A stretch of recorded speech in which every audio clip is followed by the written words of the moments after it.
Hi friends, welcome to Indhu's kitchen. இன்றைக்கி ஒரு ஹெல்த்தியான ரெசிபி தான் பார்க்க போகிறோம். ஓட்ஸ் அடை ரெசிபி எப்படி பண்ணலான்னு பார்க்கலாம். வாங்க வீடியோக்குள்ளே போகலாம். ஓட்ஸ் அடை பண்ணுறதுக்கு 1 கப் ஓட்ஸ் எடுத்திருக்கேன், 1/4 கப் கடலை மாவு எடுத்திருக்கேன், 2 ஸ்பூன் ரவை எடுத்திருக்கேன், கொஞ்சமாக தயிர் எடுத்துக்கோங்க, வெங்காயம், கேப்சிகம், கேரட் இதெல்லாமே பொடியாக நறுக்கி எடுத்து வச்சுருக்கேன். இப்போ எப்படி பண்ணலான்னு பார்க்கலாம்.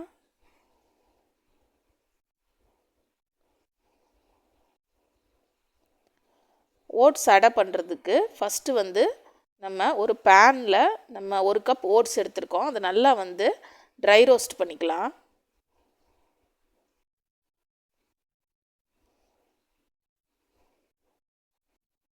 இந்த மாதிரி ஒரு பேன் எடுத்து வச்சுக்கோங்க. அதில் இந்த ஓட்ஸை சேர்த்துட்டு நல்லா வறுத்து விட்டுருங்க. நல்லா நீங்கள் வறுக்கும்போது அதை ரோஸ்ட் பண்ணும்போதே நல்ல ஒரு ஸ்மெல்லு கிடைக்கும் உங்களுக்கு. நல்லா வாசமாக இருக்கும். லைட்டாக கலர் சேஞ்ச் ஆகும். அந்த ஸ்டேஜில் நம்ம ஆஃப் பண்ணிடலாம். அது வரைக்கும் நல்லா வறுத்துக்கோங்க.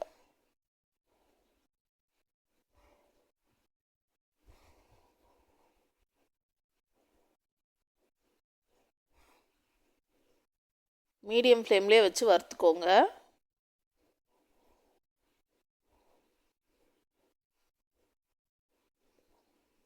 பாருங்கள், நல்லா கலர் சேஞ்ச் ஆகுறது தெரியும். அவ்வளோதாங்க, நல்லா வறுத்தாச்சு. இப்போ இதை ஒரு பாத்திரத்துக்கு ட்ரான்ஸ்ஃபர் பண்ணிடலாம். இப்போ இதிலையே நம்ம எடுத்து வச்சுருக்கிற 1/4 கப் கடலை மாவை சேர்த்துக்கலாம்.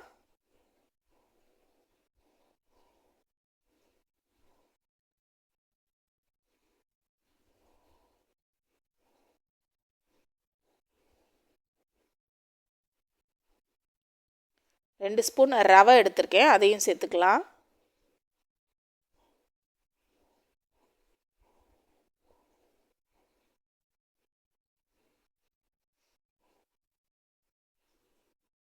தயிர் எடுத்து வச்சுருக்கேன்.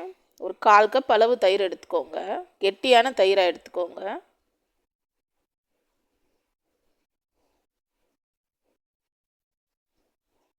வெங்காயம், கேப்சிகம், கேரட் இதெல்லாமே எடுத்திருக்கேன். இது எல்லாத்தையுமே இதில் கலந்துக்கலாம். பொடியாக நறுக்கி எடுத்துக்கோங்க.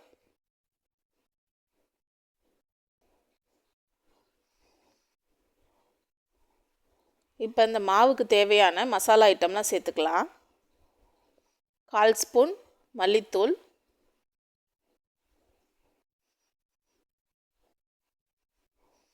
1/4 ஸ்பூன் ஜீரகத்தூள்,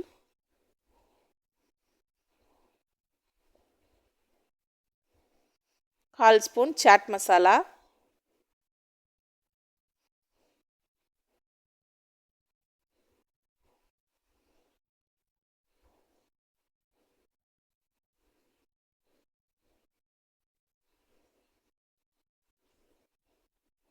கால் ஸ்பூன் மிளகாத்தூள்.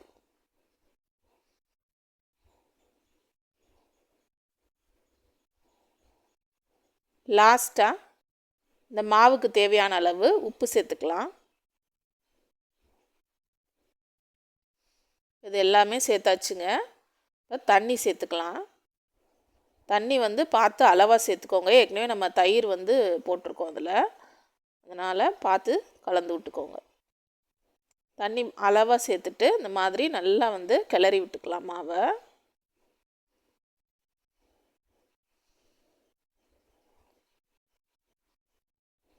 எல்லாமே இப்போ கலந்தாச்சு. இதை ஒரு 5 மினிட்ஸ் அப்படியே வச்சுருங்க. இது நல்லா ஊறணும்.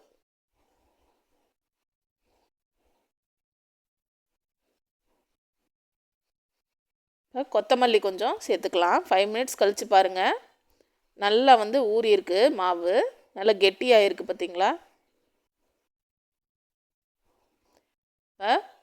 அடுப்பில் ஒரு பேன் எடுத்து வச்சுக்கோங்க. பேன் சூடானோன்னே நம்ம ஒவ்வொரு அடையாக ஊற்றி எடுக்கலாம்.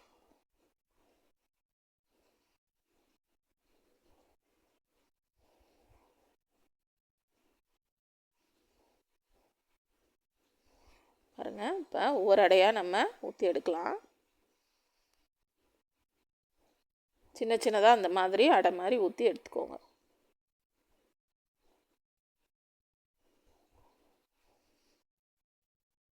எண்ணெய் ஊற்றிக்கலாம். அதில் எண்ணெய் ஊற்றிட்டு நல்லா வந்து மீடியம் ஃப்ளேம்லேயே வச்சு வேக விடுங்க. 2 பக்கமும் நல்லா மீடியம் ஃப்ளேம்லேயே வச்சு திருப்பி போட்டு வேக விட்டு எடுத்தோம்னா நமக்கு ஓட்ஸ் அடை ரெடி ஆயிருங்க. தண்ணி மட்டும் அளவாக ஊற்றிக்கோங்க. கெட்டியாகவே இருக்கணும் மாவு, ரொம்ப தண்ணியாகிடக்கூடாது. பிரேக்ஃபாஸ்ட்டுக்கு ஒரு பெஸ்ட்டு ரெசிபிங்க இது. டயட்டில் இருக்கிறவங்க கண்டிப்பாக அதை ட்ரை பண்ணி பாருங்கள். ரொம்ப நல்லாயிருக்கும். ஹெல்த்தியான ஒரு ஃபுட்டு. கொஞ்சமாக சாப்பிட்டாலுமே நல்லா ஃபில்லிங்காக இருக்கும். Thank you friends. தேங்க்ஸ் ஃபார் வாட்சிங். லைக் பண்ணுங்கள், ஷேர் பண்ணுங்கள், கமெண்ட் பண்ணுங்கள், சப்ஸ்கிரைப் பண்ணுங்கள்.